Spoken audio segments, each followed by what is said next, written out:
Okay, so one of the best drills to work on the spin of a curveball, slider, how a changeup should come out of your hand, or for that matter, a cutter or a sinker or four-seam fastball, is to do a version of what the flip drill. Most of us know this drill where we take the ball and we just flip it and work on our fingers, the ball coming off of our fingers. And that's a great warm-up drill to get used to staying behind the ball and having that flexion of this, being able to generate velocity from your wrists and your fingers. So this is a version of it. When we're working on our curveball or changeup, we want to be able to, so I'm going to start with a curveball. We want to be able to set our hand in the right position to throw a curveball. So the movement, we're controlling the movement of our curveball and isolating what our hand should be doing. So we're getting our arm slot, holding it here, and as you notice, my hand's not open, it's closed, and all I do is go back and forward when I throw, and just making sure my fingers are over the side of the ball the right way when I throw. So all I'm doing is setting this like this and throwing it and creating that kind of spin. What we want to do is be able to set the angle of our hand and really focus on our fingers going over the ball to create that top spin. We're going to get right here and flip. Always set it right here and flip. One thing that I notice with a lot of players that I work with is they'll get right here, they'll go back and open up their hand and then flip the ball that way where they're twisting this way. And you don't want it, if you're coaching or pitching yourself, you don't want to get in that movement there because that's really tough on your arm. You want to stay in this movement. Just like that. And we can do the same thing as we're working on this. We can do the same thing with a slider, getting our slider grip and making sure the ball comes off of our fingers the right way. And that's one of the most important things about learning these pitches is to get used to the ball coming off of our fingers the right way and creating this kind of spin. When we do this kind of controlled drill, not only can we feel it a little bit more coming off of our fingers, but we can actually see the spin. So if I throw my slider and it comes out a little bit more like my fastball than I want it to, I can easily make that adjustment the next pitch and really think about pulling down on that pitch to create the kind of spin that I want. Right? And as you can see, I'm not doing anything with my lower half at all. I'm just throwing at about 15 to 20 feet, just flipping the ball in there and making sure that my finger's in the right position.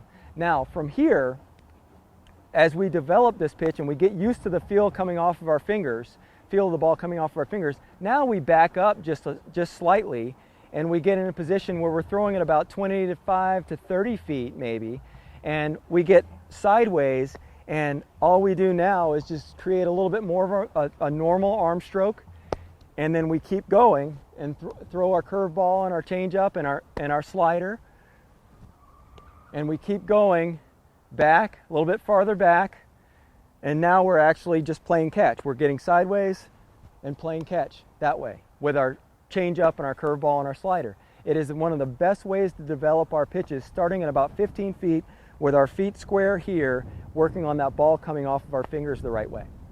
One of the best drills that I've ever seen when we're talking about working with throwers and pitchers of any kind, whether they play shortstop or catcher or on the mound as a pitcher, is the power position drill. And it's something that when I'm coaching teams, as a part of our throwing practice, every day we're working on our power position drill, because what this does is allows us to isolate what we do with our upper body when we throw, and allows us to focus on the things, the fine details of what we should be doing with our shoulders and our glove and our back foot, so that we are able to fine-tune our mechanics on a daily basis. Now, the power position drill is where you set up as if you already took a stride. So my feet are already spread out past shoulder width. I load my weight. I start with the ball in the center of my body and my weight evenly distributed. I bring the ball back, the glove out, and I get in what's called the power position. So now I'm loaded up. My weight is on my back foot with the ball's back, my thumbs are down, and I pause in this position. So I go from this position and load my weight on my back foot and pause in this position so I can make sure I'm in the right body position to throw the ball. Now, one thing to check is, are my thumbs down? Is my glove out? Is the ball back towards second base? Because we don't want to take the ball back this way where it's more toward the shortstop if I'm left-handed, or if I'm right-handed toward the second baseman. I don't want to be kind of working in a rotational fashion this way. I want to be straight back towards second base, my glove out like this. This is my power position. And from here, all I do, without picking up my front foot, I have my front foot slightly open, I throw the ball or fake a throw and get out over my front side. What you might notice, there's a number of different things to look for as we finish, or after we finish this movement, where I'm pausing here and finishing here. One of the things to look for is, are my shoelaces down? My back foot will not come off the ground in this drill. So you should keep it shoelaces down so that it allows us to turn our hips. Shoelaces down. The other thing is, am I getting my glove directly back into my armpit or my hip the right way, where it twists and I pull it straight back in? What'll happen a lot of times is pitchers will kind of sweep their glove around rather than getting it out and directly back in to rotate those shoulders in a quick, explosive fashion. So the drill looks more like this in live action, where you're getting the ball out, you're pausing, and then stopping in this position where your chest is out over your front knee. Back and over your front side. Back and over your front side. It is a drill that should be done in every throwing practice, and obviously you can do it just like I did there without a ball in your hand, working on it during the middle of winter, if it's raining outside, if you don't have a partner to throw with. It's a great drill to be able to teach yourself the right mechanics to throw. The next drill is the balance drill, and this is very simple. Most of the drills that I teach are just working on portions of our pitching mechanics. The balance drill is very simple. It's getting to our balance point and pausing so that we know that we're balanced in this position. So what'll happen with a lot of pitchers is if they're leaning back or leaning forward too much, you'll find them when they try to stop in their balance position, they'll just kind of keep going or falling, or they'll be leaning back and they'll fall back a little bit. What this teaches you is to find that good balance, athletic position, to keep your weight on the ball of your foot rather than your heel, to be able to drive down the slope of the mound. So all you do, the balance drill is very simple. You go through the first 3 steps, 1, 2, 3, pause at your balance position. Now you can stop the drill there, which is perfectly fine. You can stop the drill there and then get back into it, or you can stop and then continue on. Okay, so you can go through it, pause, make sure that your knee and foot are over your other foot and you're not turned too much. You definitely don't want to be open this way. You want to be closed right here, and then go through your mechanics. It's a simple balance drill.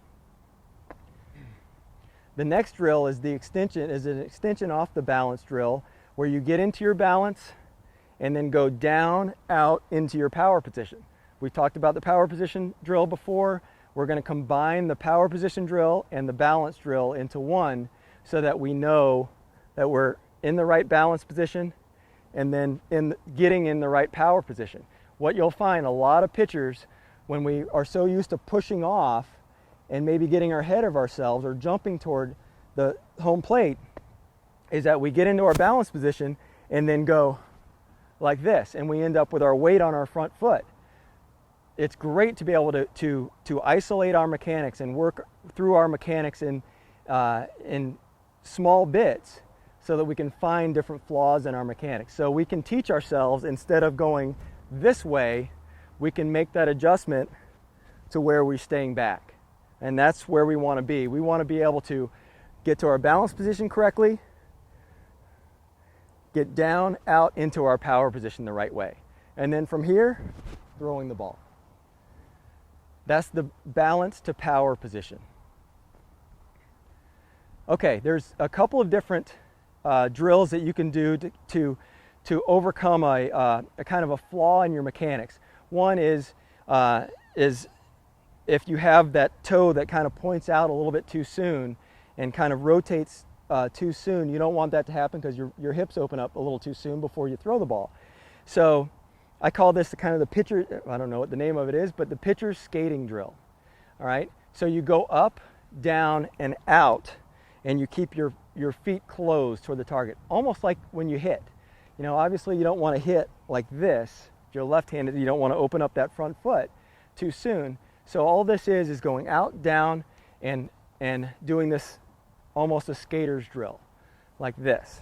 It's very simple, but when you have a flaw in your mechanics where you're opening up a little too soon, this is a great drill to teach your body, teach your front foot how to stay closed. And all this is about, you know, muscle memory and working on your mechanics in a way that will teach your body the right way to do it. So there's different versions of this, but the main way to do this towel drill is, one, get the towel as if you're holding a fastball. You know, a lot of times the players will hold the towel like this, but you want to get the feel for actually how you throw in a game with a towel. And the reason you use a towel instead of a ball is that the towel kind of adds a little bit of resistance going through, and it doesn't, if you have a ball in your hand, you have to slow that down, and instead of a towel being, you know, maybe an ounce, the ball is much heavier than that, and you have to slow that down, and that ends up hurting your arm. So you have the towel in your hand this way, and all you do is go through your mechanics, and maybe you have a partner. If you don't have a partner, you can just draw a line and have that being your goal to reach all the way down and reach out to. But if you have a partner, that partner can sit right here on one knee, hold the glove out just like this, and you can come around and slap the towel to the glove. And make sure, if you're the partner, make sure that you kind of stretch that pitcher out to their limits of extension so that they get the most out of this drill. One of the things that I see in doing this towel drill with some young players is they have a tendency to throw the towel and kind of keep a straight arm. They kind of just go like this instead of going through their normal throwing mechanics to get there. What you want to do is go through as if you were just throwing a ball, but you're throwing this towel down, out through that target. And you want to reach all the way out. This is a drill to generate power and drive and extension. So you want to get the towel all the way back and drive down through it that way. It's really, it works well with power pitchers and non-power pitchers alike to establish that momentum going toward home plate. So we've gone through all the mechanics, talked about all the different drills that you can do, the mechanics of a curveball, how the ball is supposed to come out of your hand. One of the best ways to put this all into practice, other than just hard work, going through all the drills, going through your shadow work and all that, is to use video as much as you can. Go out and get a video camera and film yourself pitching and watch it, and with the knowledge of understanding, okay, this is where I should be in my balance point, this is where I should be in my power position, being able to stop the video at all those different points to see where your body is. So using video is very important once you establish that knowledge base of how the mechanics should look. That's it today for pitching mechanics and technique. Thanks for tuning in. I'll see you on the practice field.